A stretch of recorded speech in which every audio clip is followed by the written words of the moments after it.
تو ٹرک پورے امریکہ میں ہوں گے جس میں 26 نومبر کی تمام ویڈیوز ہوں گی، عمران خان کی غیر جو قانونی قید ہے اس پر ہوں گی، اور یہ تمام جو معاملات الیکشن کے سارے وہ ٹرکوں پر۔ اب یہ ٹویٹس میرے خیال میں ڈونلڈ ٹرمپ کی مرضی کے بغیر نہیں آ سکتی، یہ جو ریئیکشن نظر آ رہا ہے کیونکہ ڈونلڈ ٹرمپ پر ذاتی حملے ہوئے، جس طرح اس کے عہدیداروں پر جیو نے کیے، ٹرمپ کے عہدیدار جو رچرڈ گرنیل ہو گئے یا باقی لوگ ہیں، طلعت حسین نے پوری لسٹ چھاپ دی تھی۔ اب یہ معاملہ جو ہے پاکستانی عوام کی طرف سے ڈونلڈ ٹرمپ کے خلاف جو پاکستان کے اندر مہم چلی تھی اس کا بھی جواب، آپ کو یاد ہوگا مریم نواز کی ویڈیو، وہ ڈونلڈ ٹرمپ کو دہشت گرد تک کہہ رہی تھی، وہ 6 جنوری کے حملے میں بھی ملوث ہے، خواجہ آصف کی طرف سے آپ کو وہ ساری کی ساری گھٹیا قسم کی باتیں جو اس کی عادت ہے۔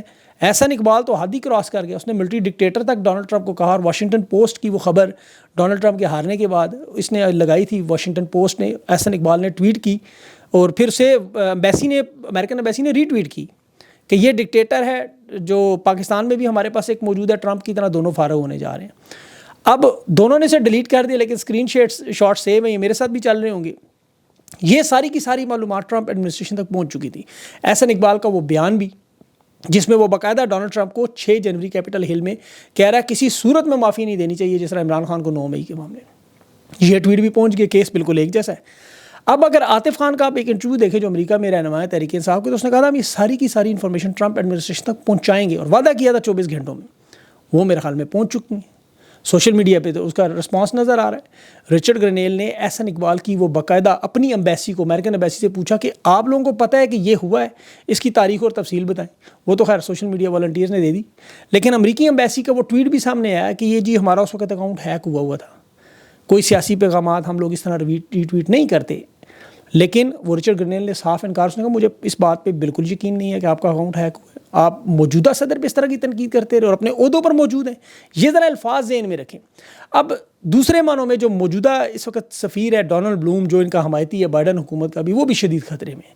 تو یہ معاملہ میرے خیال میں بہت اوپر تک جائے گا، اور بہت سے لوگوں کو اندازہ نہیں ہے کہ رچرڈ گرنیل جو ہے وہ اقوام متحدہ کے مشن کے ساتھ 8 سال کام کر چکا، اس نے خود ٹویٹ بھی کی، پاکستان اس میں شامل ہے اور بڑی اچھی طرح جانتا ہے۔ اور پاکستان ایک ملٹی پولر ورلڈ کا عالمی طاقت کے نظام کا حصہ ہے جس میں کئی ممالک ہیں، خطے کے جو سیاسی، معاشی اور فوجی اثر و رسوخ رکھنے والے۔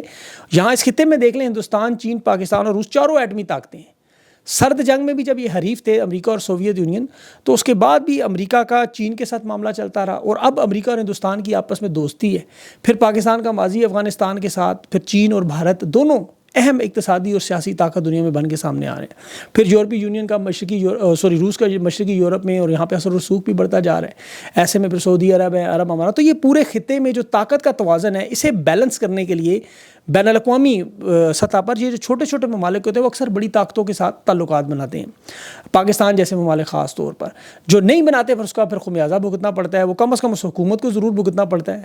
مثال کے طور پر امریکہ کا جب انخلا ہوا افغانستان میں، تو آپ کو یاد ہوگا امریکہ کی خواہش تھی کہ وہاں حکومت نہ بنے، یہ لوگ آپس میں لڑتے رہے، خانہ جنگی ہوتے رہے، کیونکہ بائیڈن حکومت نے $1 کھرب لگایا تھا، 127 ممالک تھے، پھر وہ اپنے اربوں ڈالر کے ہتھیار بھی چھوڑ کے چلے گئے۔ اب آپ اس کا اندازہ کریں کہ 15 اگست 2021 کو اشرف غنی کی حکومت ختم ہوئی۔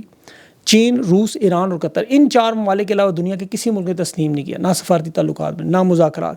انسانی بحران وہاں پہ آیا، کوئی انسانی مدد کرنے کے لیے تیار نہیں تھا۔ عمران خان واحد رہنما تھا جس نے 2 دفعہ OIC کروا دی۔ افغانستان میں جو حکومت بننے ہوئی اس وقت جنرل فیض بھی گیا، وہ چائے کا کپ جو لہرایا تھا۔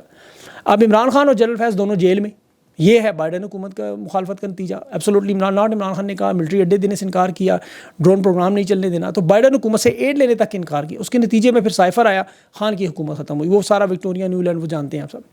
اب جو یہ موجودہ رجیم ہے شہباز شریف اور ملٹری اسٹیبلشمنٹ کی، ان کے لیے بہت بڑا مسئلہ بن چکا ہے۔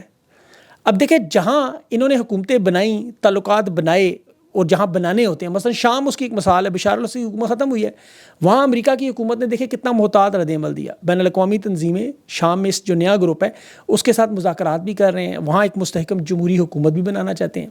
CNN BBC اس کے انٹرویو بھی کر رہے ہیں گولانی کے، جمعہ 8 دن ہوئے نہیں، $10 ملین کا اس شخص کے اوپر انعام ہے، عالمی دہشت گرد قرار دیا، لیکن تعلقات بنائے جا رہے ہیں کیونکہ ڈونلڈ ٹرمپ نے کہا اس معاملے سے ہمارا کوئی لینا دینا نہیں۔ اب وہ کہہ رہا ہے کہ ہم جو کچھ کریں گے شام کی حدود میں کریں، مغرب ممالک۔ تو یہ سارا جو آپ کو اندازہ ہو جائے گا اس معاملے سے کہ بائیڈن حکومت نے جس طرح انہیں اندازہ ہے کہ جانے سے پہلے اپنے معاملات سیدھے کریں، اس میں تو ظاہر ہے کہ ہندوستان کی فرمائش ہے بیلسٹک میزائلوں کی پروگرام کی پابندی، دوسرا چین کو گوادر پورٹ دینے کا معاملہ ہے، پھر اس کے علاوہ امریکہ نے بازو بھی مروڑنا تھا۔ تیسرا یہ ایٹمی ہتھیاروں کے پھیلاؤ کی بات بھی ہے جو اس خطے میں نے آپ کو تفصیل سے بھی بتائی. اب حکومت نے یہ براہ راست الزام تحریک انصاف پہ ٹھوک دیا کہ جی پابندی انہوں نے لگوائی ہمارے اوپر. حالانکہ پابندی لگانے والا صدر جو بائیڈن ہے جو ان کا ساتھی ہے. ڈونلڈ ٹرمپ نے تو ابھی تک حلف نہیں اٹھایا, اور امریکہ کا تو قانون ہے کہ جب تک بائیڈن موجود ہے آنے والا صدر فیصلوں میں باضابطہ طور پر مداخلت نہیں کر سکتا. وہ عوامی بیانات دے سکتا ہے لیکن اگر مداخلت کرے تو پھر قانونی اور سیاسی مداخلت میں ہوتا ہے. فیصلہ وہ جو بائیڈن کی ایڈمنسٹریشن نے کرنا انہوں نے کر دیا.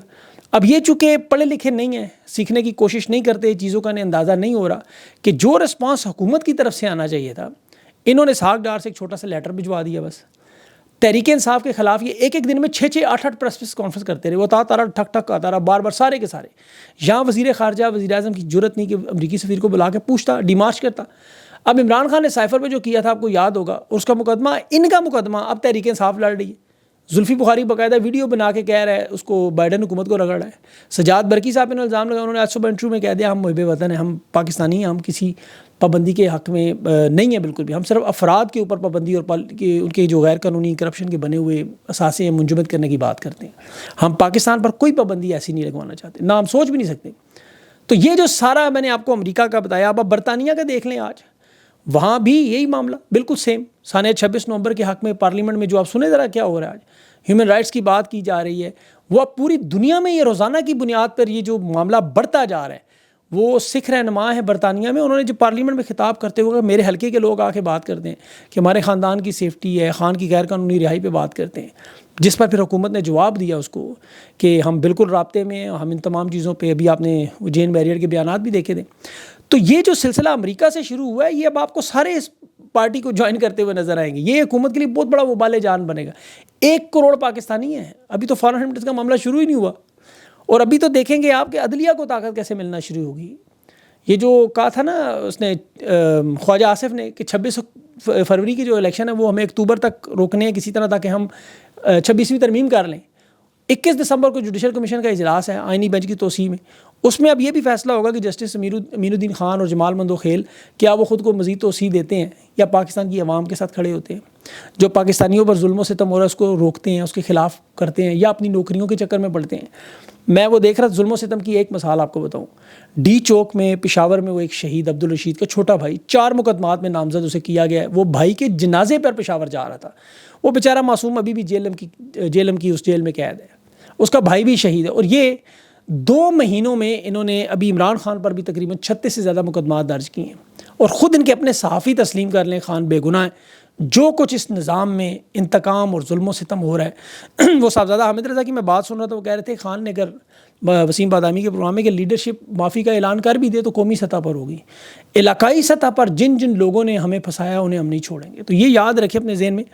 جنرل ڈائر کے 100 سالہ مظالم کو آپ یقین کریں اکٹھے کریں تحریک انصاف کے خلاف, تو یہ نظر آتا ہے کہ اس کے معاملے میں کچھ بھی نہیں ہے. خان کو 14 سال کی سزا کا جو معاملہ انہوں نے بنایا, سول نافرمانی کی ابھی مہم کا بھی معاملہ ہے. اس کے جو صحافی روزانہ ان کو بتا رہے ہیں روزانہ کی بنیادوں پر. اب تو نون لیگ کے رہنما برملا تسلیم کریں کہ ہم الیکشن ہارے ہوئے تھے, ہمیں زبردستی بنایا. انہیں پتہ ہے اب نکلنے کی باری ہے, اور وہ اسی لیے اب اسٹیبلشمنٹ پر سارے عدت کا کیس ہو, سارے معاملات ان پہ پھینک رہے ہیں. ان کے جو پیغام رساں کہہ رہے ہیں کہ عدت کا کیس حکومت نے نہیں بنایا, اسٹیبلشمنٹ نے بنایا.